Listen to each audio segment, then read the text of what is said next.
Hello बच्चों, जय हिंद। मेरे प्यारे बच्चों, सिर्फ 15 दिन बचे हैं हमारे जिंदगी की सबसे बड़ी दौड़ में, और वो है हमारा नीट का एग्जाम। तो ये आखिरी 15 दिन बच्चों, हम कैसे हमारी परफॉर्मेंस को इंप्रूव कर सकते हैं, इसके लिए बच्चों मॉक टेस्ट एक बहुत इंपॉर्टेंट रोल प्ले करता है। तो ये वीडियो बच्चों आपको ये बताएगी कि आप कैसे अपने 15 दिन मैक्सिमम लेवल पे एफिशिएंटली इंप्रूव कर सकते हैं। सबसे पहला काम बच्चों जो आपको ध्यान रखना है, आपको अपनी बॉडी को टाइम के हिसाब से, नीट के पेपर के हिसाब से एडजस्ट करना है। जैसे बच्चों आप अपनी बॉडी को अगले 15 दिन ट्रेन करेंगे, वो आपको नीट के पेपर में भी वैसा ही रिस्पॉन्ड करेगी। बच्चों रात को 12 बजे सो जाइए, go to bed at sleep at 12, maximum 7 to 8 hours का डीप स्लीप लो। और बच्चों सबसे जरूरी बात, आपका जो 2 से 5 का टाइम है, जिस टाइम पे आपका नीट का पेपर होगा, इस टाइम पे मेरे टमाटरों आप लोगों को डेली मॉक टेस्ट देना है। आप बच्चों अगर इस 2 से 5 वाले टाइम में रेस्ट करेंगे या कुछ और करेंगे, तो पेपर के अंदर आपका इसी टाइम पे कंसंट्रेशन लूज होगा। तो बच्चों मेक श्योर करें, daily block this time 2 to 5, आप सब डेली इसी टाइम पे एक मॉक टेस्ट देंगे। अब बच्चों बात ही आती है, मॉक टेस्ट का टाइम फिक्स हो गया विनय सर, बिल्कुल बात सही है, लेकिन मॉक टेस्ट से पहले बच्चों किन बातों का दिमाग में आप विचार रखेंगे। सबसे पहली चीज बच्चों, मॉक टेस्ट के अंदर आप जाने से पहले लाइट खाना खा के जाएं। बहुत ज्यादा हैवी फूड दोपहर को मत खाएं before appearing in the mock test at 2 PM। अगर आप बहुत ज्यादा खाना खाते हैं बच्चों, तो उसको पचाने में भी बहुत ज्यादा समय चला जाता है और आप काफी अनईजी फील करेंगे। तो लाइट खाएं, दाल रोटी टाइप सिंपल खाना खाएं, बाहर का ज्यादा खाना मत खाएं, और एक हल्का फुल्का पेट लेके आप अपना पेपर में अपीयर हो। सेकंड बच्चों, जिस बात का आपको ध्यान रखना है, पेपर के अंदर ऐसी पॉसिबिलिटी हो सकती है कि आपसे लगातार back to back 5 question solve ना हो। बच्चों बिल्कुल डिमोटिवेट मत होना, मैं आपको अपने पर्सनल एक्सपीरियंस से बता रहा हूं। मेरी एक स्टूडेंट थी, जब उसका एम्स का पेपर हुआ तो उसने मुझे कॉल करके बोला, सर पेपर खराब हो गया, मुझे कई क्वेश्चंस बैक टू बैक नहीं आते थे। और मैंने उसको बेटा जवाब दिया था, बस बेटा ये मेरे लिए सबसे पॉजिटिव बात है जो तूने आज मुझे बताई है, बिकॉज अगर तेरा पेपर खराब हुआ है और तेरी प्रिपरेशन हमने करवाई है, और अगर तुझे लग रहा है कि तेरे 5 क्वेश्चन सॉल्व नहीं हुए, तो बेटा इंडिया तो कहीं भी सॉल्व नहीं कर पाएगा, तू निकल जाएगी। और वो बच्चा बच्चों हमारा इंडिया में रैंक 1 लेके आया। तो बच्चों इस बात को याद रखिए, अगर पेपर में डिफिकल्ट क्वेश्चंस मिले तो डीमोटिवेट मत होना, पूरे इंडिया के लिए डिफिकल्ट है। आपने अगर एक भी सॉल्व कर दिया उनमें से, तो आपके निकलने की पॉसिबिलिटी बढ़ जाएगी। बहुत सारे बच्चे डीमोटिवेट हो जाते हैं। बच्चों डीमोटिवेट नहीं होना, tough paper will should bring a smile on your faces, because your chances will increase a lot. अगर इजी पेपर बच्चों रहता है तो आपके चांसेस ऑफ क्वालिफाइंग थोड़े और टफ हो जाते हैं, बिकॉज मार्जिन ऑफ एरर आपके पास बहुत कम हो जाता है। ठीक है, तो टफ पेपर में कभी भी डिमोटिवेट बच्चों मत होना। सेकंड बच्चों, सीक्वेंसिंग एक बहुत इंपॉर्टेंट रोल प्ले करती है आपकी नीट की परफॉर्मेंस के अंदर। आप जो सीक्वेंस चाहे बच्चों फाइनल आप फॉलो कर सकते हैं, आपकी तरफ से जो फाइनल हो, लेकिन मेरी आपको रिकमेंडेशन रहती है सीक्वेंस को फॉलो करें, बायोलॉजी, केमिस्ट्री, फिजिक्स। रीजन बहुत सिंपल सा है, बायोलॉजी तो सारी बेटा थ्योरेटिकल है, क्वेश्चन देखते ही आप उसे टिक कर लेते हैं। 45 मिनट्स के अंदर आप 90 क्वेश्चन बायोलॉजी के बच्चों अटेम्प्ट कर सकते हैं। केमिस्ट्री में बेटा बहुत सारा पार्ट आपका इंफॉर्मेटिव होता है, इनऑर्गेनिक और ऑर्गेनिक वाला, तो बहुत इजीली क्वेश्चन ये भी मार्क हो जाते हैं। तो इन चीजों को पहले निपटाएं। फिजिक्स थोड़ी सी सॉल्विंग वाली कभी कभी आ जाती है, तो आपका ज्यादा समय उसमें ना लग जाए, उसको आप अगर एंड में रखें तो बच्चों आपको उसका बेनिफिट मिलता है। तो ये मेरी तरफ से आपको रिकमेंडेशन है। बाकी बच्चों आप जैसा चाहें, जिसमें आप कंफर्टेबल हैं, आप उसको फॉलो कर सकते हैं। सेकंड बच्चों, इस बार आपके 2 सेक्शंस होंगे। अब मैं आपको इसके अंदर भी बता देता हूं, बहुत लोगों को मिथ लगता है कि सेक्शन बी बाद में करेंगे। बच्चों ऐसा बिल्कुल मत करिएगा, आप सबको सेक्शन ए सेक्शन बी साथ साथ ही सॉल्व करना है। सेक्शन ए अगर आप बायोलॉजी से स्टार्ट कर रहे हैं तो सेक्शन ए सेक्शन बी बच्चों साथ साथ सॉल्व करिए। केमिस्ट्री के अंदर बच्चों हमारी रिकमेंडेशन रहती है कि पहले अगर आप ऑर्गेनिक और इनऑर्गेनिक के क्वेश्चंस निपटा लें simultaneously, section A section B इकट्ठे ही सॉल्व करना है, रुक के सॉल्व नहीं करना, तो आपके काफी ज्यादा क्वेश्चंस बच्चों इजीली सॉल्व हो जाएंगे। तो ऑर्गेनिक इनऑर्गेनिक केमिस्ट्री में पहले निपटा लें, देन बच्चों फिजिकल के जो इजी क्वेश्चंस हैं उनको आप निपटा लें, और इकट्ठे सेक्शन ए सेक्शन बी को बच्चों टारगेट करें सीक्वेंस के अंदर। और इसके बाद बेटा फिजिक्स के अंदर जो थ्योरेटिकल और इजी क्वेश्चंस हैं उनको आप सॉल्व करें सेक्शन ए में, और उसके बाद डेफिनेटली सेक्शन बी को भी बेटा फॉलो करें। ये बच्चों बहुत बड़ा मिथ है जो बच्चों के दिमाग में रहता है, मैं क्लियर कर देना चाहता हूं। बच्चों को लग रहा है कि इस बार हमारे 2 सेक्शंस हैं तो सेक्शन बी डिफिकल्ट होगा। बच्चों बिल्कुल भी ऐसा मत सोचिएगा। सेक्शन बी के अंदर यूजुअली वो वाले केसेस रहेंगे जो आपके डिफरेंट स्टेट्स के बोर्ड्स में डिलीटेड हैं। तो हो सकता है सेक्शन बी के अंदर आपके कुछ ऐसे टॉपिक्स हों जो किसी एक स्टेट में डिलीटेड थे, तो दूसरी स्टेट में वो आ रहे थे बोर्ड्स के अंदर, बट फाइनली हमारे बोर्ड्स कैंसिल हो गए। तो just to give an option to the students कि पहले उन बच्चों ने उन टॉपिक्स को नहीं किया, तो उन्होंने सेक्शन बी यहां पे बच्चों बता दिया है, जिसमें से पहले 15 में से आपको 15 क्वेश्चन में से आपको 10 क्वेश्चन सॉल्व करने हैं। तो सेक्शन बी इजी ही होगा, बिल्कुल भी डिफिकल्ट नहीं होगा, तो आपको इसको साथ ही सॉल्व करना है। सेकंड बच्चों, इसमें बहुत सब बच्चों को ये लगता है कि हम पहले सारे 15 क्वेश्चंस रीड करेंगे और फिर उनमें से 10 सिलेक्ट करेंगे। बच्चों ये भी मत करिएगा, आपको 10 क्वेश्चंस ही मार्क करने हैं। जिस मोमेंट पे आपके 10 क्वेश्चन आपको लगता है कि आप कर पा रहे हैं, आप आगे वाले क्वेश्चंस को रीड मत करें, आपका पेपर में टाइम इंपॉर्टेंट है। तो पूरे 15 क्वेश्चन पढ़ के 10 सिलेक्ट करने का कोई चांस स्कोप नहीं है, ऐसा कुछ नहीं है। अगर आपसे पहले 10 क्वेश्चन सॉल्व हो गए तो आप उनको बेटा करके सेक्शन बी को साइड पे कर सकते हैं। तो इस बात को बच्चों याद रखिएगा, ये आपका पेपर में काफी समय बच्चों बता सकता है।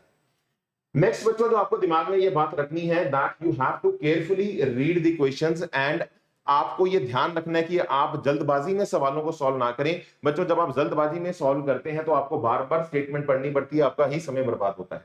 तो पहली बार पढ़ें, ध्यान से पढ़ें। सेकंड बच्चों, जब भी कैलकुलेशन सॉल्व करें तो नीट एंड क्लीन करें। बहुत बच्चे मैं देखता हूं 5 into 5 को 10 लिख देते हैं, उन्हें लगता है वो इंटू नहीं है, वो प्लस है। ऐसे कई बार बच्चों हमने मिस्टेक्स देखी हैं, बच्चों के इजी क्वेश्चंस के अंदर भी मार्क्स लूज हो जाते हैं क्योंकि वो पहली अटेम्प्ट में जल्दबाजी में करते हैं, कैलकुलेशंस नीट एंड क्लीन नहीं करते। तो बच्चों मेक श्योर करें आपकी हर कैलकुलेशन नीट एंड क्लीन हो, ताकि आपको दोबारा उसको देखना ना पड़े और आपका टाइम बचे। सेकंड बच्चों, इस बात को याद रखना कि बहुत ज्यादा कैलकुलेटिव क्वेश्चंस को आपको एंड में लेके जाना है। मैं आपको एक सिंपल सा एग्जांपल देता हूं। फिजिक्स के अंदर एक टॉपिक है एसी, जिसके क्वेश्चंस बहुत सिंपल आते हैं। आपको जेड, ओमेगा, एक्सी, एक्सेल सब दिया होता है और आपको आंसर निकालना होता है कितना आपका मैक्सिमम वैल्यू ऑफ करंट है। 99% केसेस में बच्चों को लगता है बहुत आसान क्वेश्चन है, वो सॉल्व करने बैठते हैं, लेकिन बच्चों कई बार कैलकुलेशंस बहुत गंदी होती हैं। मुझे आज भी याद है, नीट में एक क्वेश्चन आया था जिसको सॉल्व करने में मुझे 6 मिनट लगे थे। तो जब आपको ऐसे इजी क्वेश्चंस भी ज्यादा कैलकुलेटिव साउंड करते हैं तो बच्चों उनको पहले ही शॉर्ट में छोड़ देना। 6-7 मिनट लगाने के बाद अगर आप छोड़ेंगे तो आपका बहुत टाइम वेस्ट हो चुका होगा। इजी एंड कैलकुलेटिव क्वेश्चंस को आपको छोड़ना है। सेकंड बच्चों, सबसे इंपॉर्टेंट बात, बबलिंग के ऊपर बच्चों याद रखना, ये सबसे इंपॉर्टेंट पॉइंट है हमारे आज के मॉक टेस्ट के अंदर। बच्चों जब भी आप बबलिंग करें तो मेक श्योर करें बच्चों आपको एट अ टाइम 5 क्वेश्चंस को ही बबल करना है। बहुत सारे बच्चे क्या करते हैं, पूरा फिजिक्स सॉल्व किया फिर उसको एंड में बबल किया। बच्चों आप देखो कितना बड़ा रिस्क आप उठा रहे हैं। आपने 40 क्वेश्चंस फिजिक्स के मान लीजिए आपने सॉल्व किए और आप 40 क्वेश्चंस को इकट्ठे बबल कर रहे हैं। अगर आपसे समय ना मिला, अगर आपका समय कहीं और, आप अपने आप को मेंटली उस तरह से नहीं हैंडल कर पाए और आपसे पेपर छूट गया, अगर आपकी बबलिंग करने का टाइम नहीं बचा तो आपके सारे क्वेश्चन जाएंगे। सेकंड बच्चों, आपने अगर कोई एक बबल गलत मार्क कर दिया तो सीक्वेंस में आपके 30 से 40 क्वेश्चंस गलत होने की पॉसिबिलिटी है। तो ये मिस्टेक बच्चों मैं अपने कैरियर में देख चुका हूं, सबसे बड़ा गैम्बल है बच्चों ये। आप में से बहुत सारे बच्चे 40-50 क्वेश्चंस इकट्ठे करके बबल करते हैं। बच्चों बिल्कुल विनय सर स्ट्रांगली आपको रेकमेंड करते हैं ये मत करिएगा। 5 क्वेश्चन सॉल्व करें, 5 क्वेश्चंस को बबल करें, 5 क्वेश्चन सॉल्व करें, 5 क्वेश्चंस को बबल करें, 5 को सॉल्व करें, 5 को बबल करें। और ये मेक श्योर करें कि जब आप बबल कर रहे हैं तो आप उन 5 क्वेश्चंस के आंसर साथ के साथ मैच भी कर लेंगे। 5 क्वेश्चंस मैच करना इजी है और जैसे ही 5 क्वेश्चंस आपके सॉल्व होते हैं तो वो 5 क्वेश्चंस आपने डिलीवर भी कर दिए, वो आपके पक्के भी हो जाएंगे। इसमें बेटा गैम्बल होने की भी चांसेस कम है। अगर मिस्टेक भी होगी तो 2 से 3 क्वेश्चंस की मिस्टेक होगी, अगर गलत बबलिंग भी होगी, लेकिन वो लंबी वाली जो बबलिंग है बेटा वो आपका बहुत रिस्क फैक्टर रहता है। आई स्ट्रांगली सजेस्ट 5-5 क्वेश्चंस करते जाएं पेपर के अंदर और बबलिंग को अपना सिक्योर करें। सेकंड बच्चों, जो सबसे बड़ी मिस्टेक मैं आपको बता देता हूं, आपने हमारे कई मेंटी क्विज़ेस में ये बात सीखी होगी कि हमारे टमाटर में बहुत सारे बच्चे फटाफट ऑप्शंस पहले पढ़ के ही उसको टिक कर देंगे। हमें ऑप्शन में पूछा होता है which of the following is incorrect, which of the following is wrong. तो बच्चों आपकी जो ऑप्शन पहली करेक्ट ऑप्शन थी आपने उसी को टिक कर दिया, जबकि आपकी रॉन्ग ऑप्शन थर्ड ऑप्शन पे बैठी थी। तो ये सबसे बड़ी मिस्टेक है बच्चों। ध्यान से ऑप्शंस पढ़ें। क्वेश्चंस में ये वर्ड्स बड़े इंपॉर्टेंट होते हैं, इनकरेक्ट, नॉट ट्रू, और ये आपका बेटा वर्स्ट मिस्टेक होगा पेपर के अंदर। आता हुआ पढ़ा हुआ क्वेश्चन आप गलत कराएंगे, तो इन वर्ड्स का बच्चों ध्यान रखिएगा। और ये सब बातें लिंक्ड हैं। जो मैंने पहले आपको ये बात बोली कि क्वेश्चन की स्टेटमेंट को पहली बार ही ढंग से पढ़ें तो मल्टीपल टाइम्स आपको रीडिंग ना करनी पड़े, ये सब उससे लिंक्ड है बच्चों। और इन वर्ड्स का खासकर इनकरेक्ट वर्ड का ध्यान रखिएगा। सेकंड बच्चों, इस बात को याद रखना, इन अंतिम दिनों में आपको डिस्ट्रैक्शन से दूर रहना है, सोशल मीडिया से दूर रहें, अपनी एनर्जी को प्रिजर्व करके रखें। अनहेल्दी फूड बिल्कुल मत खाएं। यहां पे देखो ये आदमी बर्गर खा रहा है, बेटा बिल्कुल कुछ टाइम पे लिए आपने ये सब चीजों को रोक देना है। घर का खाना खाएं, खिचड़ी खाएं, दाल खाएं, दलिया खाएं, जो आपको एनर्जी भी देंगे और आपको लाइट भी रखेंगे। और नेगेटिव थॉट से बच्चों दूर रहें। याद रखना इस बात को बच्चों, अगले 15 दिन any person who makes you feel negative, stay away from that person. दूर रहिए, चाहे वो आपके घर के हैं चाहे वो आपके बाहर के हैं। मैं आपको बिल्कुल क्लियर ये बात बता रहा हूं, ये सब लोग आपके बाद में गुणगान करेंगे अगर आप अच्छा परफॉर्म करके आएंगे। तो stay away from these people who make you feel negative. Second बच्चों, analyse your weakness and strength. जैसे ही आपने मॉक टेस्ट कर लिया बच्चों, आपको अपनी वीकनेस और स्ट्रेंथ के बारे में पता लगेगा। जो आपकी स्ट्रेंथ है बच्चों बहुत बढ़िया बात है, लेकिन जो वीकनेस है उसको दिमाग में रखिए। जो कॉन्सेप्ट के क्वेश्चन आप गलत कर रहे हैं उनकी बेटा एटलीस्ट आप एनसीईआरटी जरूर पढ़ें, और उनके जो हमारी फॉर्मूला शीट है उस टॉपिक के फॉर्मूलास को जरूर दिमाग में रखें, क्योंकि मैं आपको बेटा ये बात बता चुका हूं, नीट का पेपर मेजरली फॉर्मूला सेंट्रिक रहता है, कवरेज पूरी होनी चाहिए। तो वीक पार्ट को बच्चों छोड़ना नहीं है। अगर आप वीक पार्ट को छोड़ेंगे आपके बहुत सारे क्वेश्चंस मर जाएंगे पेपर के अंदर। लेकिन वो वीक पार्ट भी बेटा कई बार बहुत स्कोरिंग होता है, जैसे सेमीकंडक्टर्स है बच्चों, बच्चों का वीक होता है, लेकिन ये स्कोरिंग टॉपिक है। इसके अंदर सिर्फ फॉर्मूला बेस्ड क्वेश्चंस आते हैं, अल्फा बीटा का रिलेशन, वीनर डायोड क्या करती है, डायोड का सर्किट, सिंपल क्वेश्चंस होते हैं, देखिए जो सॉल्व होने वाले होते हैं। तो वीक पार्ट का एनसीईआरटी और उनकी फॉर्मूला शीट बच्चों जरूर अपने दिमाग में रखें।